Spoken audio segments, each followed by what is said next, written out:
Welcome to the Get Fit Guys quick and dirty tips to slim down and shape up. My name is Ben Greenfield, and I'm the Get Fit Guy. As obesity levels climb at a breakneck pace, the burgeoning weight loss industry is also growing by leaps and bounds. In 2013, it was up 1.7% to $61 billion, and that's just in the US alone. There's no denying that people are making money off our expanding waistlines and our desire to lose fat, tone muscle, and get better bodies. But where there's money, there's often myths and mistruths too. So in this episode, you're going to discover the top 5 fat loss lies perpetuated by the weight loss industry, plus the truth behind the claims. Let's jump right into the top 5 fat loss lies. Lie number 1 is that food labels are steeped in science and can be trusted. Well, most of us at one time or another have inspected the food label on a package of food or a meal description on a restaurant menu and perhaps eaten just a little bit more in the knowledge that the item is low in sodium or low calorie or low fat. But food labels are not always pristine and accurate accounts of what's inside the package.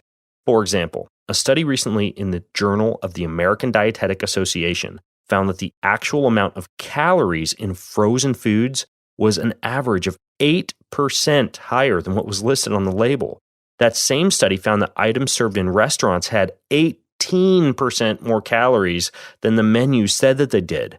These kinds of gross inaccuracies are prevalent on packaged foods as well.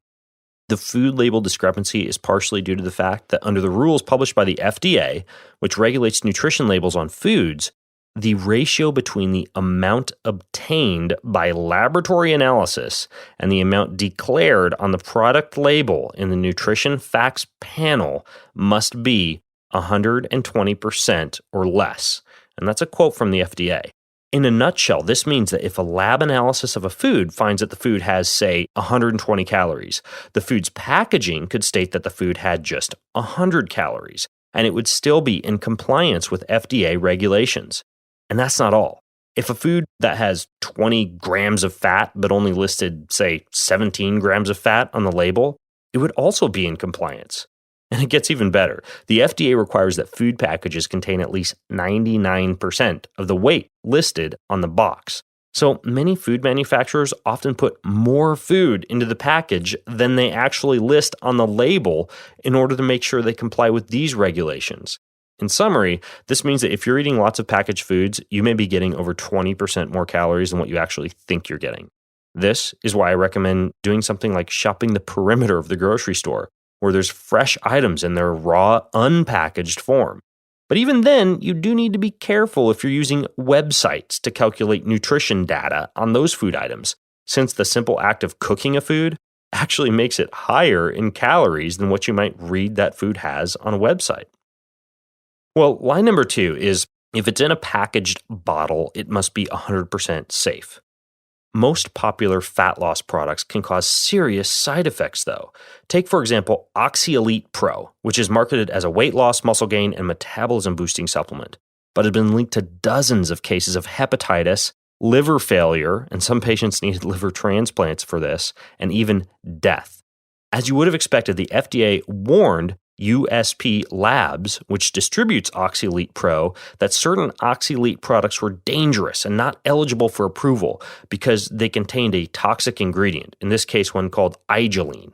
So, USP Labs agreed to recall certain Oxyelite products and told the FDA it would destroy warehouse stocks of the supplement. But in a letter to the FDA, USP Labs maintained that igeline has been safely used for centuries, which you'll often see as a claim on these products. Well, the diet supplement market primarily exists because supplements are far less strictly regulated than many foods and drugs. Similar to the case of Oxyelite, most FDA regulation of supplements only happens when the FDA hears complaints from consumers after the supplement is already on the market. Because of this, it can take months for dangerous, toxic, or tainted items to be removed from store shelves. The moral of this story is be aware of weight loss supplements and make sure that you research what you're getting into before you put it into your mouth. Lie number 3 is that a product's weight loss claims are always proven. Well, many companies in the weight loss industry are willing to go after our wallets by stretching the truth of what their products will do. Recent data from the Federal Trade Commission revealed that about 15% of weight loss ads contain completely false claims or false information, and already this year, the FTC has fined 3 weight loss companies because of deceptive advertising claims. One example of this is the weight loss nutrition company Sensa, which makes a product that you supposedly sprinkle on your food to help you lose weight. Well, Sensa will be paying over $26 million because of false advertising, unfounded weight loss claims, and misleading endorsements. In 2010, Weight Watchers sued Jenny Craig over commercials that claimed Jenny Craig clients lost on average over twice as much weight as those on their largest weight loss program.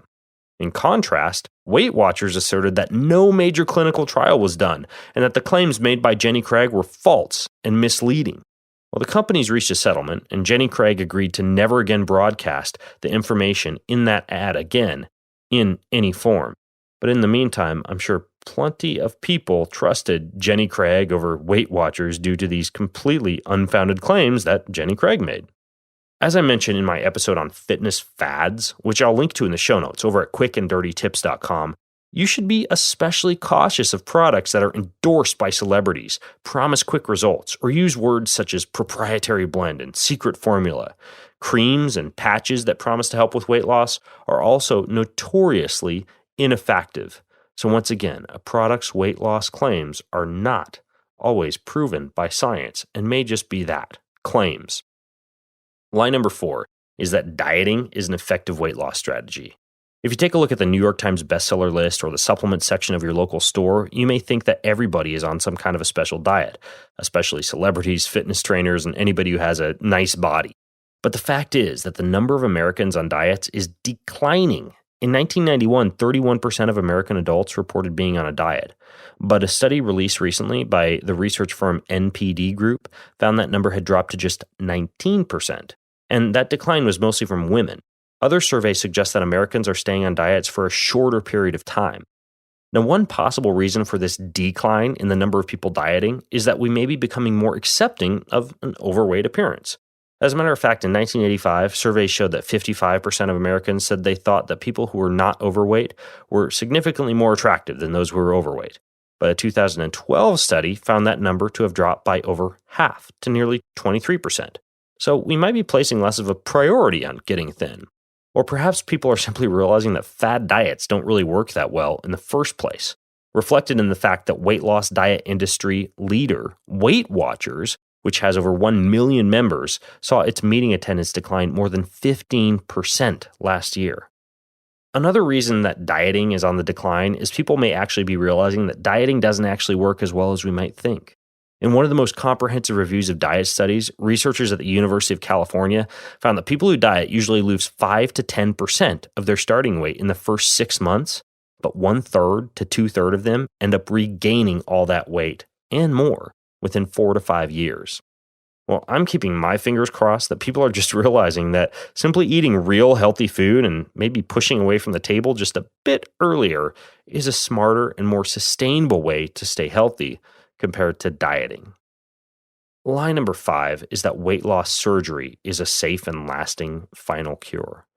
There's no denying that if it comes to fat loss alone, weight loss surgery, like bariatric surgeries such as gastric bypass and gastric banding, can indeed work to shed pounds. One study published in the Journal of the American Medical Association showed that 3 years after gastric bypass surgery, patients lost and kept off an average of 31.5% of their body weight. And for patients who had lap band surgery, that figure was 15.9%. But weight loss surgery carries serious risks and side effects, probably due to the fact that you're getting crucial parts of your digestive system cut out and removed from your body. The Department of Surgery at the University of Southern California lists infections, ulcers, spleen injury, stroke, heart attack, and death as some possible side effects of weight loss surgeries. The department also estimates that 1 out of every 200 people die following complications from gastric bypass, and 1 out of every 1,000 from gastric banding.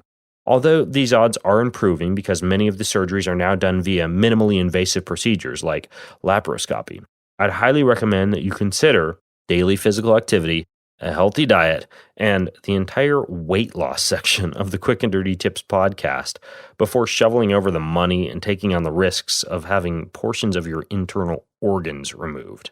And I'll be sure to link to the entire weight loss section of the Quick and Dirty podcasts over at the show notes at quickanddirtytips.com. Well, in a nutshell, all clues point to the fact that nothing really replaces physical activity and eating real, healthy food. Now, if you have more questions about these fat loss lies, then leave them over at facebook.com/getfitguy. And you can also check out all the quick and dirty tips on healthful eating and moderate exercise that will keep you healthy and well if you just go to quickanddirtytips.com/health-fitness. That's quickanddirtytips.com/health-fitness. And until next time, I'm Ben Greenfield, the Get Fit Guy, asking you, what are you waiting for? Go get fit.